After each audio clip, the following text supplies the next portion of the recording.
Revisão. Assinale a alternativa que representa um aparelho de áudio conectado corretamente a uma bateria de automóvel. Devemos submeter o aparelho elétrico a uma diferença de potencial, ou seja, um dos terminais do aparelho elétrico deve estar ligado no polo positivo da bateria e o outro no polo negativo.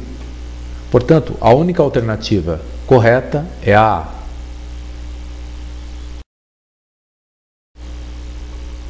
Calor é uma forma de energia que passa de um corpo para o outro. Isto ocorre quando, para que haja troca de energia na forma de calor entre dois corpos, é necessário que a temperatura de um deles seja maior que a temperatura do outro, ou seja, deve haver uma diferença de temperatura entre esses corpos. Lembre-se, calor é energia térmica em trânsito motivada por uma diferença de temperatura. Espontaneamente, o calor sempre flui da região de maior temperatura para a região de menor temperatura. Alternativa correta, E.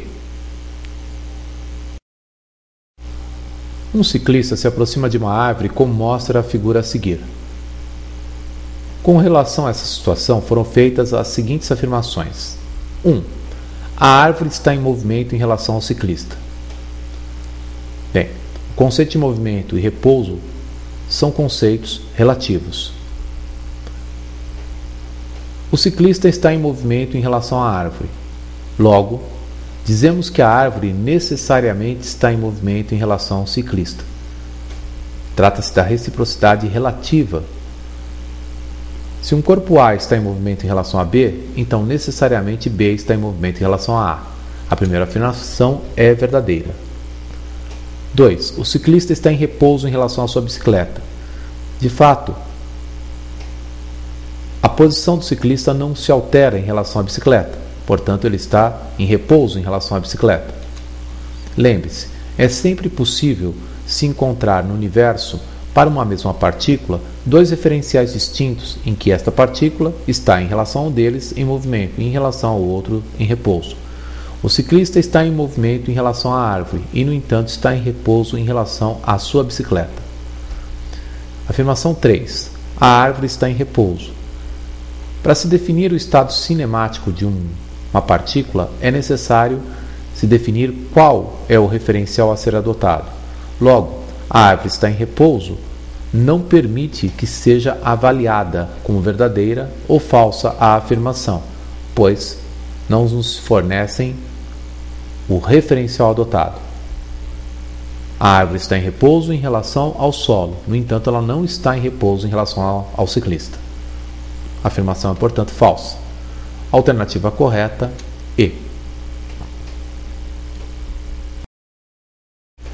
Em um avião que se desloca com velocidade escalar constante em trajetória horizontal e retilínea, um comissário postado ao lado de um passageiro deixou cair um travesseiro. A trajetória do travesseiro foi... Lembre-se inicialmente que a forma da trajetória depende do referencial adotado. Vamos avaliar a forma de trajetória em relação ao passageiro e em relação a um ponto fixo na Terra. Lembre-se, não há resistência do ar. Em relação ao passageiro, o travesseiro cai verticalmente. Em relação à Terra, o travesseiro cai verticalmente, no mesmo padrão de movimento que ele possui em relação ao passageiro, um movimento chamado uniformemente variado, e também em relação à Terra, desloca-se na direção do movimento do avião, que é um movimento uniforme. Logo, em relação à Terra, a trajetória do travesseiro não será retilínea. E em relação ao passageiro, que se move fixo no avião, será retilínea. Portanto, a trajetória em relação ao passageiro é retilínea e vertical, e a trajetória do travesseiro em relação à Terra, nas condições especificadas, é um arco de parábola. Então, é certo o que se diz em A. A trajetória do travesseiro foi um segmento de reta vertical em relação ao passageiro.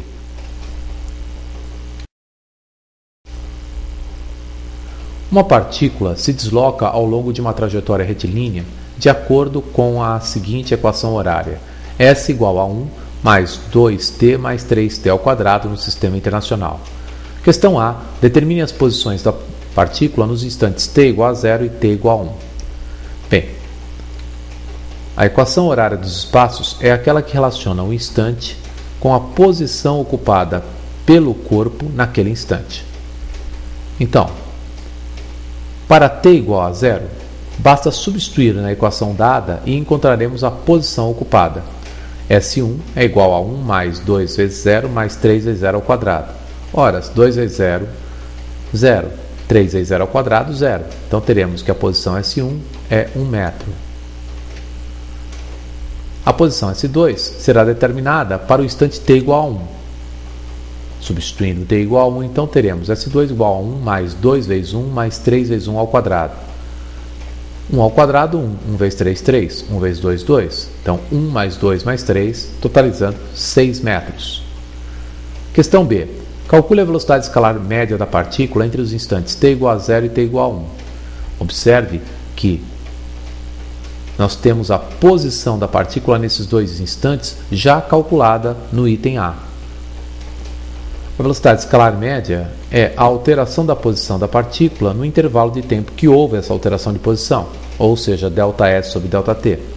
Então, a velocidade escalar média de 0 a 1 segundo será 6 menos 1, posição final, menos posição inicial, sobre o instante final considerado, menos o instante inicial, 1 menos 0. Então, teremos que a velocidade escalar média será de 5 dividido por 1, 5 metros por segundo. Um aquecedor de imersão dissipa 200 calorias por segundo de potência. Essa potência é utilizada totalmente para aquecer 1000 gramas de água durante de 30 segundos. Não há perdas. Dado o calor específico da água, 1 caloria por grama grau Celsius. Questão A. Determine a quantidade de energia térmica que a água absorveu. Ora, como a potência é constante, ela é calculada fazendo-se quantidade de energia, no caso quantidade de calor sensível, dividido pelo intervalo de tempo que a fonte forneceu esse calor. Então, a quantidade de energia é o produto da potência pelo tempo.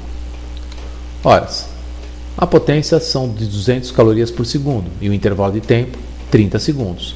Simplificando as unidades de tempo, teremos que a quantidade de calor, então, é de 6.000 calorias. Questão B. Determine a variação de temperatura sofrida pela água, admitindo que não haja mudança de estado no processo.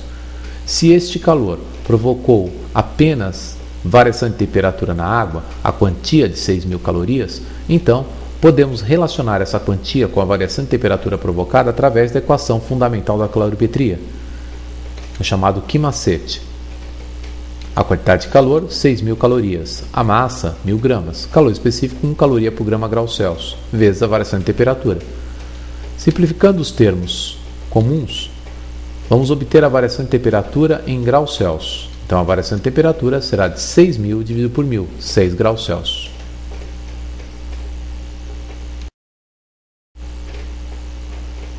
A intensidade de corrente elétrica que percorre um resistor é de 200 mA e a DDP nos seus terminais vale 40 volts.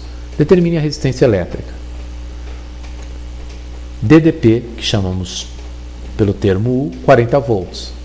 Corrente que flui pelo resistor, 200 mA, que equivale a 200 dividido por 1000 A, ou seja, 0,2 A. Admitindo-se que o resistor é ômico, U igual a R vezes I. U 40 igual a R vezes I 0,2. Portanto, R igual a 40 dividido por 0,2. Ou seja, 200 ohms. O gráfico a seguir representa a intensidade da corrente elétrica I em um fio condutor em função do tempo transcorrido, T. Qual é a carga elétrica que passa por uma secção transversal do condutor nos 6 primeiros segundos? O gráfico apresentado tem por propriedade a área sob ele ser igual à quantidade de carga elétrica que flui pela secção transversal do condutor. Então, se queremos calcular a carga elétrica que fluiu de 0 a 6 segundos, basta calcular a área sob esse gráfico. As unidades fornecidas no gráfico, ampere e segundo, estão compatíveis com a unidade de carga, coulomb. Então temos um quadrilátero de área A1, retângulo, e um quadrilátero de área A2, trapézio. Então a quantidade de carga elétrica será a soma das áreas A1 mais A2. Carga elétrica, então, igual a área 1, área de um retângulo, de 0 a 3, base 3, de 0 a 2, altura 2. 3 vezes 2, mais área de um trapézio, base maior mais base menor. Base maior, 4, base menor, 2, 4 mais 2, vezes a altura, de 3 a 6 segundos. De 3 a 6, altura 3, dividido por 2. Horas. 3 vezes 2, 6. 4 mais 2, 6. 6 mais 6 vezes 3 dividido por 2. 6 vezes 3, 18. 18 dividido por 2, 9. Então a carga será 6 mais 9, totalizando-se 15 coulombs.